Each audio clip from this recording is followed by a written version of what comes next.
اعوذ باللہ من الشیطان الرجیم بسم اللہ الرحمن الرحیم رب اشرح لی صدری ویسر لی امری واحلل عقدۃ من لسانی یفقہوا قولی اللہم صلی علی محمد وآل محمد وعجل فرج آل محمد۔ میرے سامعین محترم، انشاءاللہ آپ خیریت سے ہوں گے۔ تو ہمارا سلسلہ تفسیر، میرے ناظرین گرامی، جو سلسلہ تفسیر چل رہا تھا وہ سورہ بقرہ کی آیت نمبر 63 اور 66 یعنی 63 اور 66 تک ہم پہنچ چکے ہیں اور اس کو بیان کر رہے ہیں۔ اس کا دوسرا حصہ ہے، اور اس میں ہم نے جو حدیث بیان کرنی تھی وہ جناب زریرہ سے ہے کہ اس نے امام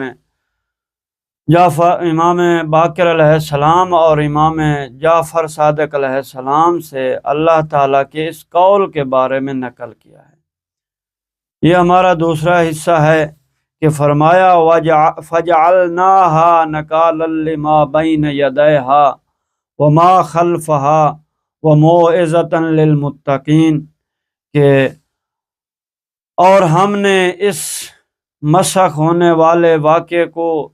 سامنے والوں کے لیے اور ان کے بعد میں آنے والوں کے لیے عبرت بنا دیا اور پرہیزگاروں کے لیے نصیحت کا ذریعہ بنا دیا۔ تو آپ علیہ السلام نے فرمایا اس سے مراد وہ لوگ ہیں، وہ لوگ جو اس قریے میں اس وقت موجود تھے، اور ان کے لیے مراد ہے وما خلفہا، سے مراد ہم ہیں اور اس میں ہمارے لیے موعظہ ہے۔ تو لہذا یعنی یہ مسخ ہونا یعنی نافرمانی اہل بیت ہے کہ خدا جو آزمانا چاہتا تھا۔ تو لہذا اب ہم جو ہے 8ویں حدیث جو بیان کرنے جا رہے ہیں، یہ ہے جناب محمد ابن سالم نے حضرت امام باقر علیہ السلام سے نقل کیا ہے کہ آپ علیہ السلام نے فرمایا، تحقیق اللہ تعالیٰ کا راستہ اور اس کی سنت میں سے ایک وہ ہے جس کے بارے میں اللہ تعالیٰ نے حضرت موسیٰ علیہ السلام کو حکم دیا کہ وہ ان بنی اسرائیل والوں کے لیے ہفتے کا دن مقدس قرار دے، اور یہ ہفتے کا دن پورا ہفتے سے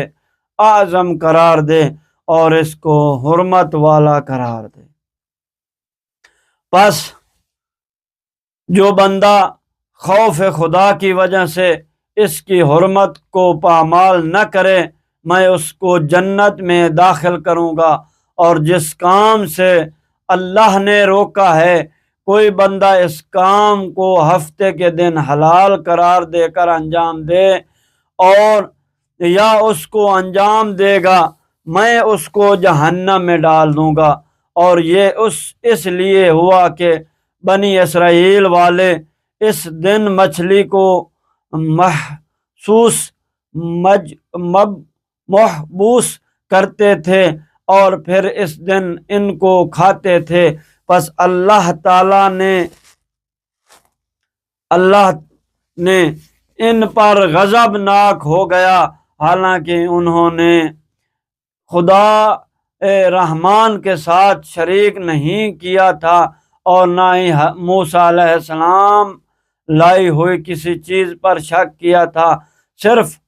صرف ہفتے کے دن کی حرمت کو پامال کیا تھا۔ اسی وجہ سے اللہ نے فرمایا وَلَقَدْ عَلِمْتُمُ الَّذِينَ نَعْتَدَوْا مِنْكُمْ فِي السَّبْتِ فَقُلْنَا لَهُمْ كُونُوا قِرَادَةً خَاسِئِينَ، اور تحقیق تم ان لوگوں کو جانتے ہو جنہوں نے ہفتے کے دن میں تجاوز کیا، پس ہم نے ان سے کہا کہ ذلیل بندر بن جاؤ۔ تو یہ اللہ کا حکم تھا، اور حضرت موسیٰ سے کہا گیا۔ اب جو ہفتے کا دن مقرر کیا گیا تھا، اب ہم 9ویں حدیث جو 9 حدیث ہے وہ امام حسن عسکری علیہ السلام نے فرمایا ہے، اللہ تعالیٰ نے فرمایا کہ وَإِذْ أَخَذْنَا مِيثَاقَكُمْ، اور وہ عہد و میثاق یہ تھا کہ ان ذوات کا اقرار کرو، ان پر ایمان رکھو، اور ان کے بارے میں اپنے آنے والی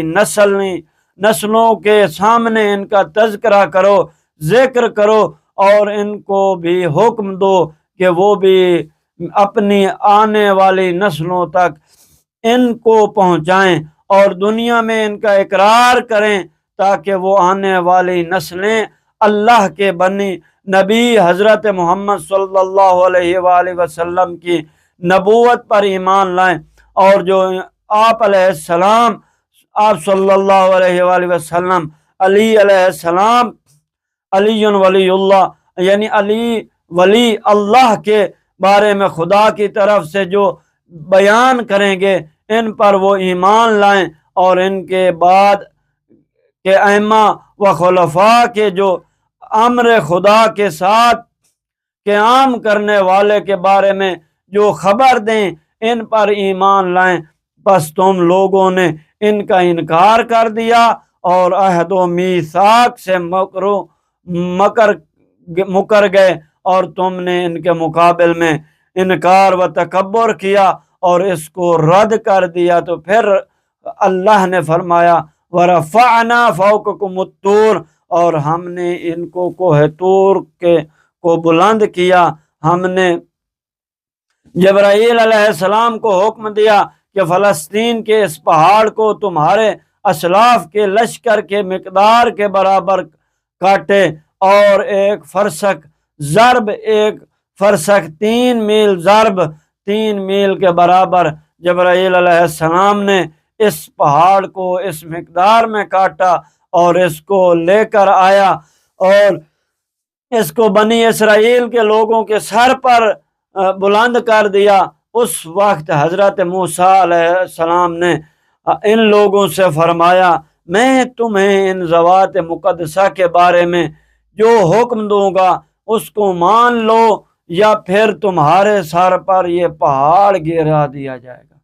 اور انہوں نے اس کو ناپسند کرتے ہوئے بھی قبول کر لیا، سوائے ان لوگوں کے جن کو اللہ نے کفر و نفاق سے محفوظ رکھا۔ انہوں نے اطاعت اور اختیار سے اس کو قبول کیا۔ پھر جب انہوں نے قبول کر لیا تو سب سجدے میں گر گئے اور انہوں نے زمین پر سجدہ کر دیا، لیکن ان میں سے اکثر وہ لوگ تھے جنہوں نے سجدے کی خاطر زمین پر پیشانی نہیں رکھی تھی، بلکہ اپنے رخسار رکھے۔ اس سے ان کا مقصد خدا کی بارگاہ میں خشوع و خضوع نہیں تھا، بلکہ وہ دیکھ رہے تھے آیا وہ پہاڑ ہمارے اوپر گر رہا ہے یا نہیں۔ لیکن ان کے خلاف باقی دوسرے لوگوں نے خشوع و خضوع اور اختیار سے اللہ کی بارگاہ میں زمین پر سجدہ کیا۔ تو حضرت رسول خدا صلی اللہ علیہ وآلہ وسلم نے فرمایا، اے ہمارے شیعو، اللہ کا حمد و شکر کرو، اور اس نے تمہیں ولایت کو قبول کرنے کی توفیق عطا۔ پس زمین پر پیشانی رکھ کر سجدہ کرو، تاکہ اس طرح جیسے بنی اسرائیل کے کفر کرنے والوں نے کیا تھا کہ زمین پر رخسار رکھے، بلکہ بنی اسرائیل کے چنے ہوئے مومنین کی مانند سجدہ کرو۔ اللہ تعالیٰ نے فرمایا خذوا ما آتیناکم بقوۃ، یعنی اس عظیم امر جو محمد و آل محمد کا ذکر ہے، اس کے بارے میں ہمارا اوامر اور نواہی کو قبول کرو۔ وَاذْكُرُوا مَا فِيهِ، یعنی جو ہم نے تمہیں دیا ہے، اس کی اطاعت کرنے میں کتنا عظیم ثواب ہماری طرف سے تمہیں دیا جائے گا، اور اس کو چھوڑنے کی صورت میں اور ہماری طرف سے کتنا شدید و سخت عذاب تمہیں ہوگا، اس کو یاد کرو۔ لعلکم تتقون، پس ان کی مخالفت کے جو موجب عذاب و عقاب ہے اس سے بچو، تاکہ تم اس عظیم ثواب کے حقدار بن سکو۔ اللہ نے فرمایا ثم تولیتم، یعنی اے بنی اسرائیل والو، اس عہد و میثاق کرنے کے بعد تمہارے اسلاف اس سے مکر گئے اور منکر ہو گئے اور عہد کے ساتھ وفا نہ کیا، فلولا فضل اللہ علیکم ورحمہ، پس اگر اللہ کا فضل و رحمت تم پر نہ ہوتی، یعنی تمہارے اسلاف کو اللہ توبہ کی مہلت دے کر اپنے فضل و رحمت ان پر نازل نہ کرتا تاکہ وہ توبہ کریں اور ان کی اس خطا کو ختم کر دیا جائے، اور ان کی توبہ و انابت کی وجہ سے ان کا گناہ محو ختم نہ کرتا تو لکنتم من الخاسرین، تم سب خسارے میں سے خسارے اٹھانے والے ہو جاتے، یعنی تم پر غب نہ ہوتا دنیا و آخرت میں، تمہیں نقصان و خسارہ ہوتا، کیونکہ تمہاری آخرت تمہاری کفر کی وجہ سے برباد ہو جاتی اور دنیا میں تمہیں کوئی نعمت حاصل نہ ہوتی۔ ہم نے تمہارے لیے امن کو اختیار کیا اور تمہارے نفسوں پر حسرت کو باقی رکھا، اور وہ جو تم نے اس عہد و میثاق کو چھوڑ دیا اس کی وجہ سے ہم تمہیں ہلاک کر دیتے، لیکن ہم نے تمہیں توبہ کی مہلت دی اور اپنی بارگاہ میں واپس آنے کے لیے وقت دیا، یعنی جو تمہارے اسلاف نے کیا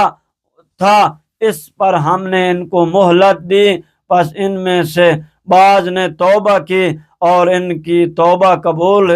کر لی گئی اور وہ سعادت مند ہو گئے، اور ان کی صلبوں میں جو نیک و سعید لوگ رکھے ہوئے تھے ان کی ذریت و نسل میں ان کو دنیا میں پیدا کیا کہ جن کی دنیا میں زندگی پاک تھے، اور ان کو اللہ کی اطاعت کی وجہ سے آخرت میں شرف و مرتبہ ملا۔ حضرت امام حسین علیہ السلام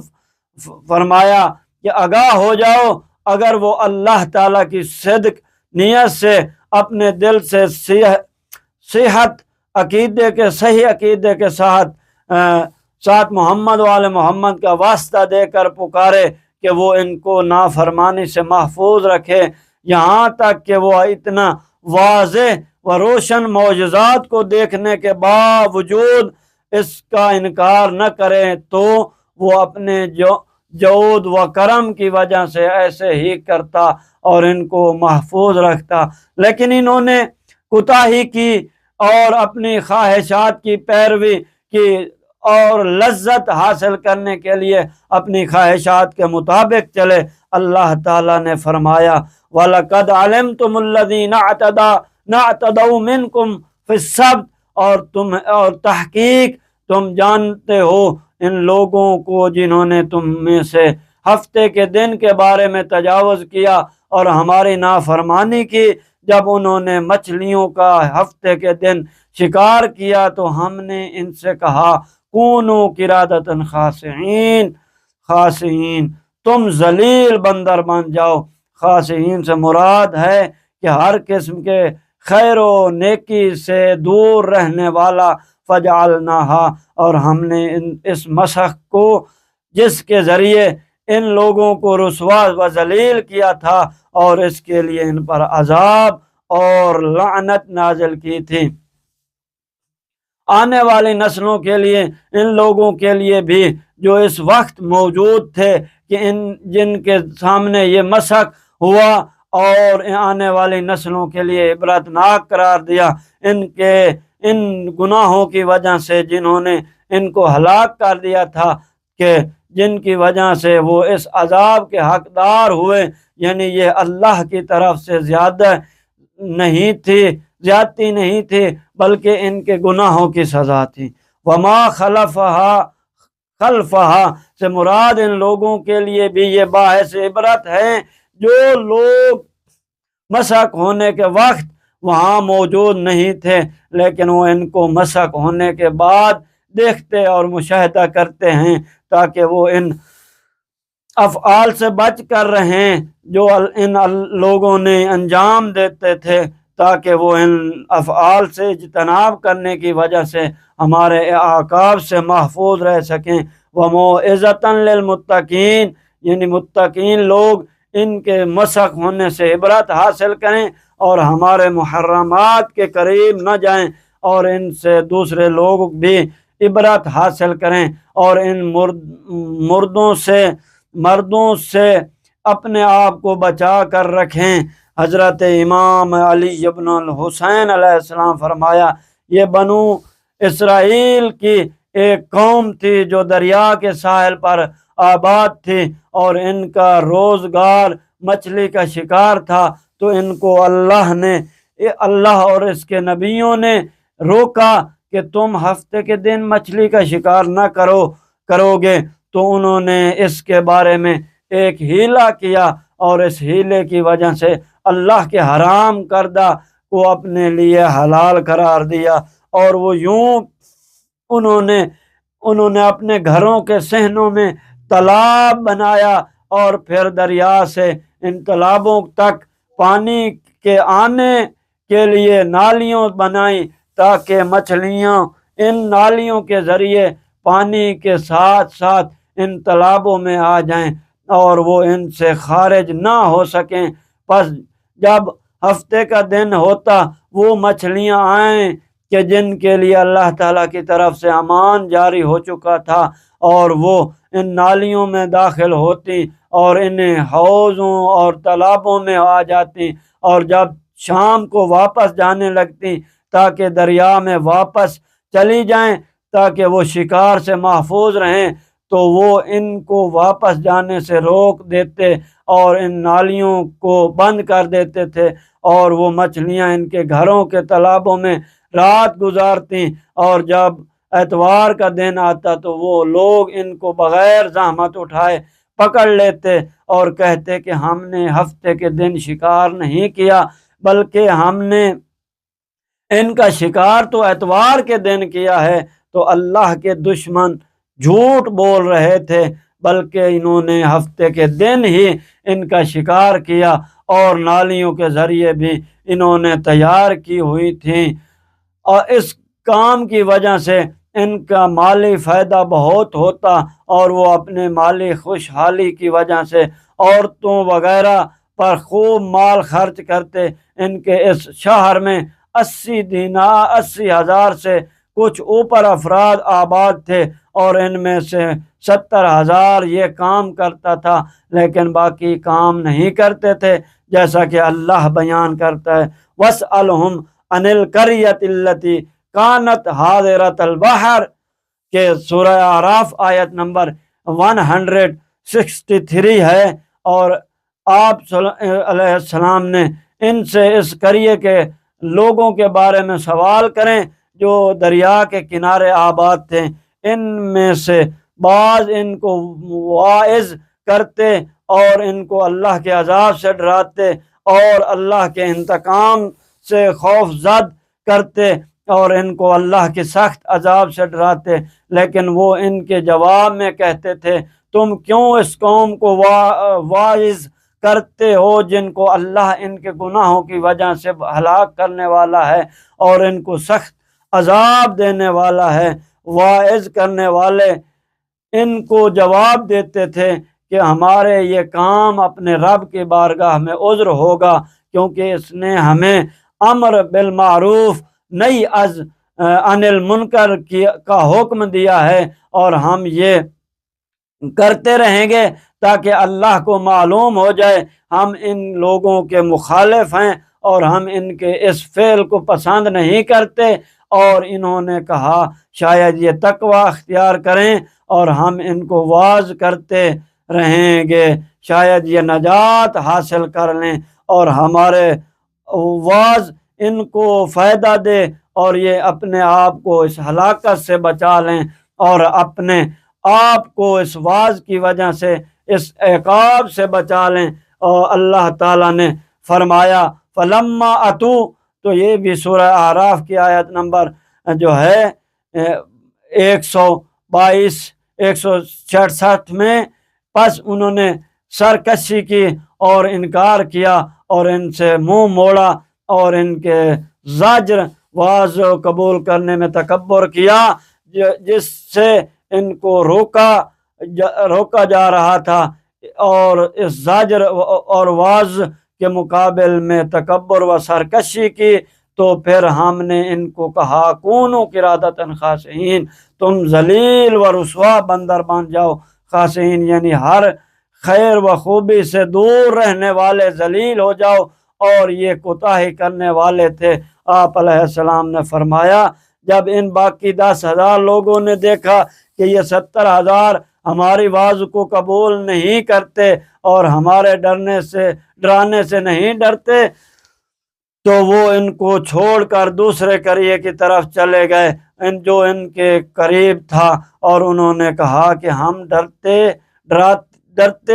کہ کہیں ان پر عذاب نازل ہو اور ہم بھی ان کے درمیان موجود ہونے کی وجہ سے مارے جائیں۔ ان کی ہجرت کے بعد ایک رات ہی گزری تھی کہ اللہ نے باقی سب لوگوں کو مسخ کر دیا اور ان کو بندر بنا دیا، اور ان کے شہر کے دروازے ان پر بند تھے کہ ان میں سے کوئی بھی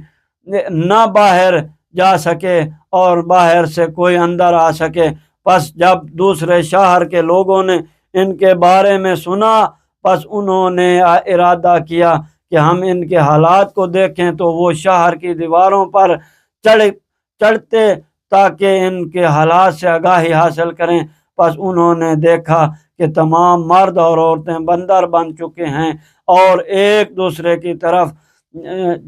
چھلانگیں مار رہے تھے، جبکہ ان کو دیکھنے والے ان کو پہچان رہے تھے کہ ان کی قرابت اور رشتہ داری کو جان رہے تھے، اور دیکھنے والے ان کو مطلع کر رہے تھے کہ تو فلاں ہے، تو فلانی ہے، اور ان کی آنکھوں سے آنسو جاری تھے اور شرمندگی کی وجہ سے ان کے سر جھکے ہوئے تھے، اور وہ 3 دن تک اسی حالت میں رہے۔ پھر اللہ تعالیٰ نے ان پر بارش اور ہوا کو مسلط کیا، اور انہوں نے ان سب کو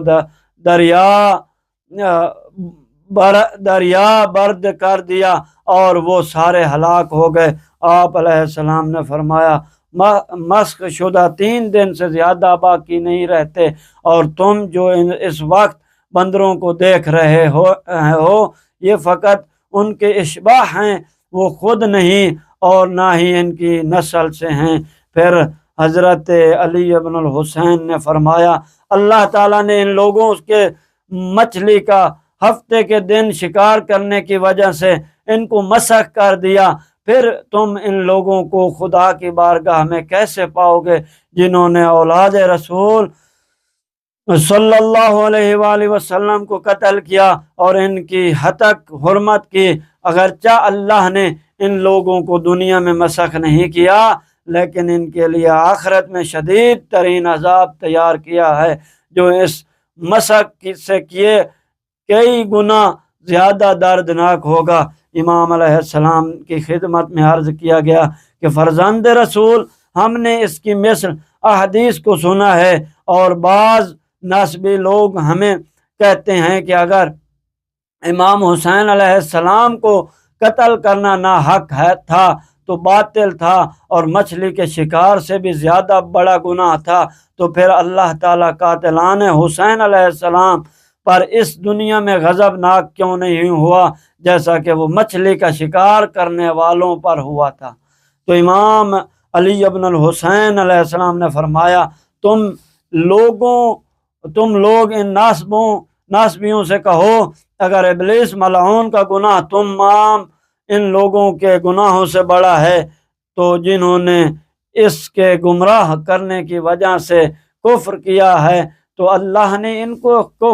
کفر اختیار کرنے والوں سے بعض کافروں قوم نوح کو غرق کیا ہے، تو پھر اس ابلیس کو کیوں نہیں غرق کیا؟ ابلیس ملعون ان کی یہ نسبت زیادہ حق رکھتی ہے کہ اس کو ہلاک کیا جائے۔ پس کیا وجہ ہے کہ اللہ نے کافروں کو ہلاک کیا ہے کہ جنہوں نے ابلیس کی اتباع کی اور خود ابلیس کو مہلت دی ہے؟ آگاہ ہو جاؤ کہ ہمارے رب حکیم ہے اور اس کی ہر تدبیر میں حکمت ہے کہ وہ کسی کو ہلاک کرتا ہے اور کسی کو باقی رکھتا ہے۔ ایسے ہی ہفتے کے دن شکار کرنے والوں اور قاتلان حسین علیہ السلام کا معاملہ ہے، وہ ان لوگوں گروہوں کے ساتھ جو کر رہا ہے وہی بہتر ہے، وہ حکمت و ثواب کے سزاوار ہیں، پس اس سے کوئی سوال نہیں کرتا، وہ سب سے سوال کرے گا۔ پھر امام علی ابن الحسین نے فرمایا، آگاہ ہو جاؤ، وہ لوگ جنہوں نے ہفتے کے دن شکار کیا تھا، اگر وہ اس وقت جب وہ برائی کا ارادہ کر رہا تھا تو اس وقت وہ اپنے رب سے محمد وآل محمد کا واسطہ دے کر سوال کرتے کہ ہمیں اس برائی سے بچاؤ، تو اللہ ان کو بچا لیتا، اور ایسے ہی ان کو روکنے والے ہی محمد وآل محمد کا واسطہ دے کر اللہ کی بارگاہ میں سوال کرتے کہ ان بروں لوگوں کو اس برائی سے بچا لو، تو اللہ بچا لیتا، لیکن اللہ نے ان کو مہلت نہیں دی اور ان کو توفیق نہیں دی تاکہ اللہ تعالیٰ کے معلومات ان میں جاری و ساری ہو جائے جو لوح محفوظ پر تحریر تھا۔ حضرت امام باقر علیہ السلام نے فرمایا کہ جب امام علی بن الحسین علیہ السلام نے اس حدیث کو بیان کیا تو بعض لوگ جو محفل میں موجود تھے انہوں نے عرض کیا، اے فرزند رسول، اللہ تعالیٰ ان کو عذاب دیتا ہے اور ان کی سرزنش کرتا ہے، جبکہ یہ لوگ اپنے اسلاف کے ساتھ جرم میں شریک نہیں تھے۔ اللہ فرماتا ہے کہ کوئی دوسرے کا بوجھ نہیں اٹھائے گا۔ تو امام زین العابدین نے فرمایا، قرآن عربی زبان میں ہے اور وہ اسی عربی زبان میں ہی اہل عرب سے مخاطب ہے۔ بنو تمیم نے جب ایک شہر پر غارت گری کی جو اس میں تھا، سب کو قتل کر دیا، تو ایک تمیمی نے اپنی قوم سے کہا کہ تم نے فلاں شہر پر غارت گری کی اور تم نے ایسے ایسے کیا، اور اسے عربی کہتے ہیں کہ ہم نے بنی فلاں سے ایسے ایسے کیا اور ہم نے آل فلاں کو گالیاں دیں، ہم نے ان کو اسیر و قیدی بنایا، ہم نے ان کو رسوا کیا۔ ان کی مراد یہ نہیں ہوتی کہ ہم بھی ان کے ساتھ شریک تھے، لیکن وہ ان کے اس فعل پر خوش ہیں اور اپنی قوم کے اس فعل پر فخر کرتے ہیں کہ انہوں نے ایسا ایسا کیا۔ پس اللہ نے بھی ان کے اسلاف کی سرزنش کر رہا ہے کہ انہوں نے یہ کیا، اور ان موجود لوگوں کی سرزنش ہو رہی ہے، تو یہ قرآن ان لوگوں کے زبان میں نازل ہوا اور ان کی سرزنش کر رہا ہے، تو اس وجہ سے کہ یہ اپنے اسلاف کے افعال پر راضی ہیں اور ان کو درست شمار کرتے ہیں، تو جب تم کسی کے برے افعال پر راضی ہوں گے تو تمہیں کیا کہا جائے گا کہ گویا کہ یہ فعل تم نے کیا ہے۔ تو انشاءاللہ یہاں سے کل ہم نے جو ہے گائے ذبح کرنے کا قصہ بیان کریں گے جو بنی اسرائیل کا واقعہ ہے۔ تو یہاں آج کافی ہے۔ والسلام ورحمۃ اللہ وبرکاتہ۔ اللہم صلی علی محمد و آل محمد و عجل فرج آل